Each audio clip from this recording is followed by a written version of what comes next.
Dallas Cowboys fans, what's going on? I hope you guys are doing amazing this Monday morning. Officially, we all know what time it is. The preseason is over. All the talk is done. None of the extra stuff that matters pretty much this whole offseason. We all know Dallas Cowboys, the organization, the franchise is always talked about. The media, local media, national media, whatever you want to talk about. It's all that talking is done. It doesn't matter anymore. Regular season is the next thing coming up. Week 1 against the New York Giants. Sunday night football. We know exactly what that is. Another NFC East big division rivalry game to start off the season. This team, the Micah Parsons, the Dak Prescotts, your CeeDee Lambs, Brandon Cooks, Tony Pollard, Trayvon Diggs, the list of the names goes on and on. All the talking is done. It's time to get ready. Let's lock in. The Dallas Cowboys played their final preseason game against the Las Vegas Raiders on Saturday. The final score is Dallas Cowboys 31, Las Vegas Raiders 16. This game was a little bit, I guess you want to say a kind of a throwing some things in the hat. I guess just to switch some things up. Again, the number one thing, of course, we all knew about, Dak Prescott was the play caller for this final preseason game. Mike McCarthy has spoken this entire offseason since the playoff loss to the 49ers. He wants this offense to pretty much be fully run by Dak Prescott. He wants the players to have a full sense of the game, sense of the scheme, sense of what this coaching staff in general wants to get done. And Dak Prescott, letting him call the plays, to me, it opens up more of the concept of just that trust. It's not really anything as Dak's going to be your offensive coordinator this upcoming season solely or anything. But, of course, Dak's word is going to be law on a lot of things. Like Mike McCarthy has spoken on multiple times, of course. He says, Dak Prescott, this offense is built around you. What you do like, we're going to keep it. What we don't like, we're going to get rid of it. Football can be that simple when the coaching staff, the players, especially your quarterback, are on the same page. Dak Prescott called a great game for Will Grier. We all know the Trey Lance trade. I'll speak on that in a little bit. Trey Lance, of course, traded from the San Francisco 49ers to the Dallas Cowboys. We had a whole lot of opening. A lot of people are going into conversation. What does that mean? Does it mean something for Dak Prescott? Does it mean something for Cooper Rush, the other backup quarterbacks, Will Grier? It kind of came out a little, not too much, I guess you want to say after that Will Grier pretty much had played his last game. I mean, he's playing his last game, this last preseason game against the Raiders, because the team was going to reportedly be letting Will Grier go. He's the one on the chopping block, not Cooper Rush. Will Grier, to me, showed that he has the ability to be in this league. We're talking about a backup, whatever it is, but he has a position in this league. He can play because what Dak Prescott did is use Will Grier's legs. If he has anything I want to say, he played a little bit more similar to the way that a Dak Prescott can be used. We're talking about the rollout game. A lot of that, the quick hitches, you're going to have these out routes, but you're going to pretty much get the ball into your playmaker's hands. Will Grier, again, ends up throwing for 305 yards, I believe, 2 touchdowns. Also, another additional 2 touchdowns on the ground. This was a game pretty much that showed that he does have a skill set. So it was nice to see. Also, a guy like Hunter Lepke had a nice game. We hadn't heard much from him because coming out of, I'm going to say the draft process, we already know. The Dallas Cowboys picked this guy up, Hunter Lepke, in the undrafted rookie signings pretty much. And from North Dakota State, he was kind of like that do-it-all guy. A guy that you can trust down there in kind of the goal line situations. He's going to be a nice runner for you. He can catch the ball out of the backfield a little bit. And we finally saw that be able to be put to play a lot in this final preseason game, against the Raiders, because Hunter Lepke is that Swiss Army knife. I want to see him being used in kind of that way, more of a blocking type fullback in certain instances, because what I want him to do is find himself on the field as much as he can, because again, you're having as many weapons as possible and guys that have lots of different skill sets. I feel like a guy like a Hunter Lepke, that's a kid that you can find a mold for. I believe he can be that fullback, that versatile guy that you can come in. You can, once I want to see him improve on his, I guess just direct physical blocking, because one thing we did not get to see is much of that during the preseason. I don't know what the coaching staff's plans are for him for the future, but I don't feel like this is a guy that you should let slip away and try to keep him on the practice squad, because I feel like some team can potentially have watched that last game against the Raiders and figure out they might have a nice solid spot for him on their roster. So hopefully the Cowboys can lock him in, because I do want to see as many just weapons on this team as possible. In addition to Hunter Lepke running for 58 yards on 15 carries, you had a guy like Malik Davis also ran for 42 on 10 carries. That was a nice, solid output, because what we're shot, I guess we want to say what was kind of shown and obvious to me after this game is the fact you didn't see a Rico Dowdle. You didn't see a Deuce Vaughn, because I guess the coaching staff, of course, have felt like they've seen enough, especially from Deuce Vaughn. I feel like he's pretty much giving you a glimpse into what he can be for this team. But Malik Davis getting some more run out there. You want this to be as deep as possible of a running back committee, because I want to say, say, we do know Tony Pollard. This is going to be his first time being a feature back. I feel like he has the capability, and of course he can get it done. But again, you do want to keep as many fresh bodies as possible for a long entire season. Also, hopefully for a playoff run. So you're looking at a guy like Rico Dowdle to be able to step in and kind of spare something, but also be that, again, pass protector, of course, for Dak Prescott, because we know how important that is, especially when we're talking about a game and a scheme that's going to be based around timing, based around just staying on schedule and keeping the chains moving. We're going to need every single play, and everything counts. So having a guy like Malik Davis, Deuce Vaughn, Rico Dowdle, and of course Tony Pollard being the ones to kind of run that show, because we do know at this point Ronald Jones, it's up in the air. I believe he's suspended the first 2 games for this upcoming season. And he's kind of found himself out of the mix in a way, because you want to say, of course, he's a veteran. He's going to be that type of player that the coaching staff is hopefully going to probably find a space for at certain points. I'm not sure he's going to be that guy that we're going to be finding ourselves at the end of the season saying Ronald Jones was like one of your MVPs or anything, of course. But we'll see if he can find his way in this mix. But this running back committee, I have way more confidence in it than I feel like some people do, just based on if we can get this offensive line, this run blocking game where we need it to be. I feel like the running back committee will be just fine. With Will Greer throwing 29 for 35, which is a crazy higher than 82% completion percentage. You saw guys like, I want to say a Semi Fayoko. You saw Jalen Brooks here and there. It wasn't too much, but you also saw second round, rookie tight end Luke Schoonmaker have a big touchdown catch in this game. What you're looking for Luke Schoonmaker, especially, is to just be able to find himself in that mix. We do know he kind of found himself with a little injury trouble. We're talking about that plantar fasciitis issue, but it's not anything that was going to be worried about. Again, he said he started to feel himself more comfortable and felt like he feeling a little bit more similar to what he's used to feeling like. So he can finally get himself a little further removed from that issue and then get himself back to where we need to be. Because I see, of course, Jake Ferguson to me he's going to have a big year. And I'm not saying big year per se, and even what his statistics will show by the end of the season. But I feel like Jake Ferguson is just going to be able to be that number 1 tight end option, because he does have a nice, solid run blocking game. And also he's shown the versatility that he can be a great pass catcher down the seams. So if you can get Luke Schoonmaker to get comfortable, because of course what he was brought in to be another nice run blocker for this team, but also be able to find his spots in certain situations. Also, Peyton Hendershot, we know what he is. Unfortunately, the issue and the injury to John Stevens Jr., that kind of messed a lot of people's depth charts up, because we're talking about what is this final 53 roster going to look like towards the end of actual final cuts. And it's up in the air, because you do now have to figure out, what are you going to look to go heavy on? Are you going to look to go heavy on your running back position? Are you going to look to go heavy in the receiver position? Are you going to look maybe to add a couple extra DBs to this team? Because you do know we do have some of these things in the mix. But if we can get Luke Schoonmaker to actually make some plays this year, and we're talking about, I'm not looking for him to be a 500 to 600 yard receiver in year 1. I would love that, let's be clear.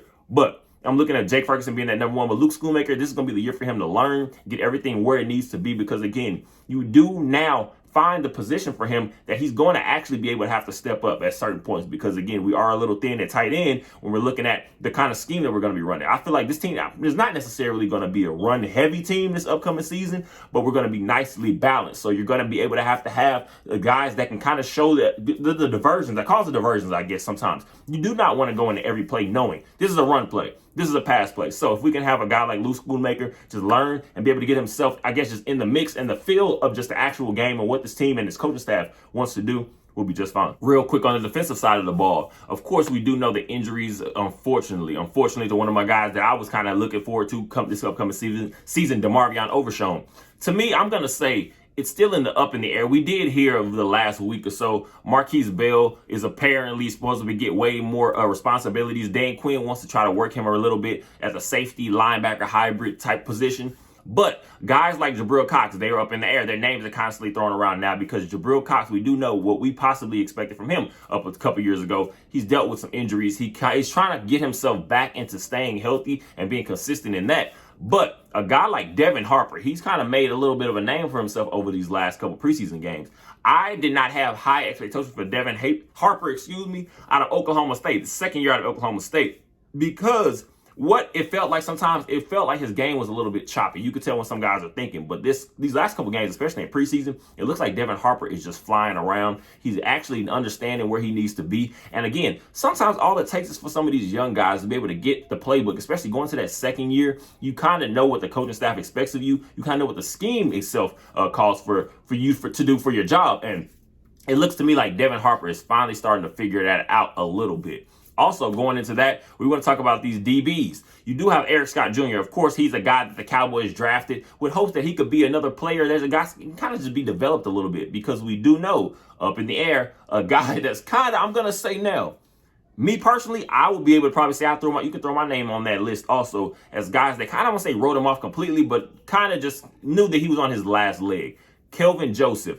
He's been moved to the slot, and to me, to be honest, that's where he seemed to found maybe a place, a new home for himself. We do know, of course, Deron Bland, that's going to be your guy that we're going to have to figure out what exactly he is, because now can Deron Bland just be consistent? Because we do know you led the team in picks last year with 5 as a rookie.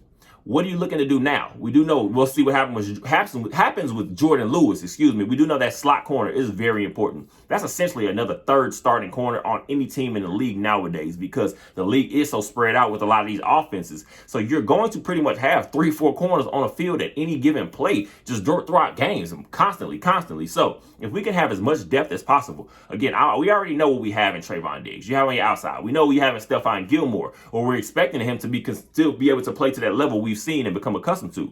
What you're looking for now, who's going to be able to work that inside in addition to a guy like Deron Bland? Of course, where's Jordan Lewis going to fit into this equation? But Kelvin Joseph, he might have found himself a place on this team, because we do know he's going to be a solid special teams player overall. So if he can find himself to just be a nice depth piece, he might not ever reach the peaks that we possibly expected for him, knowing he's a second round pick for us a couple years ago. Of course, you're going to be expecting big things, but if this guy can stick on this NFL team and actually be a major contributor, whether special teams or just being kind of finding yourselves in the mix for that slot corner position at certain instances throughout the season, then I think we're good to go with Kelvin Joseph, and it's going to be a big change of heart by me, especially. I feel like at this point, we can kind of say Brandon Aubrey may have that kicker position locked up going into week 1. The coaching staff is probably, in my estimation, going to just go week by week and see exactly how he's kind of performing out there, because we do know when those bright lights turn on, it's the real games. We'll see if these guys can apply that same pressure they were going through offseason and in the training camp process. You do want to see Brandon Aubrey be consistent when it comes to these kicks. But what I will say, in this final preseason game, he goes 4 for 4 on extra points. And also, he goes 1 for 2 on field goals, but these were 2 59-yard bombs. And honestly, he was not too far off missing the first one. And the second one, it was right down the middle. It would have been longer to me. I feel like 62, 63, that ball could have been a nice kick. So Brandon Aubrey has shown he has the leg, and he's gotten a little bit more consistent over the last couple games. It feels like he kind of is starting to settle in a little bit. Hopefully that's just not fool's gold, because we do know the kicker position is very important, because these games sometimes will come down to the final snap, that final second on the clock. We need a guy that's going to be consistent. I don't really need a guy that's going to make 60-yard field goals every single time, but I need somebody that's going to be consistent from wherever their limit is. So we'll see if Brandon Aubrey can be that guy. In addition to guys, of course, like I said, Will Greer had such a crazy, great game, but then you had guys like Dontario Drummond, Tyron Johnson, a guy I guess didn't really reach the goals and the peaks that I felt like he could potentially have found something during this preseason, is a guy like Jalen Moreno-Cropper out of Fresno State. Didn't really get the opportunity, but he didn't really make too many splash plays. I mean, we all know how this goes. The NFL is such a fast-moving, just pace. So you're going to have to be able to kind of get your feet wet and actually just hit the ground running more times than not, or else you're going to find yourself behind, you want to find yourself behind the 8 ball. We're looking over here and watching this receiver group. I'm not sure how exactly many bodies they're going to keep, but I feel like we could potentially go to 5 or 6. Of course, you already know your common sense guys. We're going to be looking at your CeeDee Lambs, Brandon Cooks, Michael Gallup. Of course, and now after that, Jalen Tolbert for sure has locked up that 4th spot. Kavontae Turpin, is he going to be considered your fully an actual receiver? Because we do know he's been used a lot during training camp in that position, in that role, but more of that guy that you're moving around, dual versatility, type guy. Is that where he's going to be able to be stamped? Jalen Brooks, Simi Fayoko, who exactly is going to be in the mix for if the team chooses to keep 6? Somebody's going to probably end up on this practice squad. We'll see who it ends up being, because the final 53 cuts are right there, right in that corner pretty much. So we'll figure out what this team is looking like going into the week 1 against the New York Giants. Like I said before, Sunday Night Football. We know how this goes. Cowboys, New York Giants, this game has happened so many times on week 1. It feels like that's the nice start off to the NFC East, just the rivalries. But of course, we know the Eagles, Cowboys. We do know the Giants, the Cowboys. We do know to a certain extent, not really to me, in my personal opinion, Commanders versus Cowboys. It's always going to be a dogfight game in these divisions. So we'll see exactly how it goes. Real quick before we go, let's get into the Trey Lance trade real quick. The Dallas Cowboys traded for Trey Lance. We do know the former 3rd overall pick quarterback for the San Francisco 49ers in the 2021 draft. The 49ers up to that point had used 3 first-round picks to get this kid. So it's crazy to see the dynamic and the way that entire situation, I guess, could just continue to unravel throughout his few years with the San Francisco 49ers, between the Jimmy Garoppolo dynamic and then all of a sudden Brock Purdy coming in, and then injuries happening and Brock Purdy taking over that starting job, and Trey Lance kind of seeing himself completely on the outside looking in. The Dallas Cowboys used a 4th-round pick to get this kid. The number one thing I will say, Jerry Jones let it be known over the last day or so, Dak Prescott had no knowledge of this. No one really knew about it until it was done. So that's a little bit of a dangerous game to be playing with your QB1, but I'm not worried under any circumstances because I feel like Dak Prescott is the most confident guy in himself, and he's a guy I feel like will use every little bit of motivation. If he sees a guy like Trey Lance coming in, and again, albeit it's to be the backup to Dak Prescott. Let's be real clear, guys.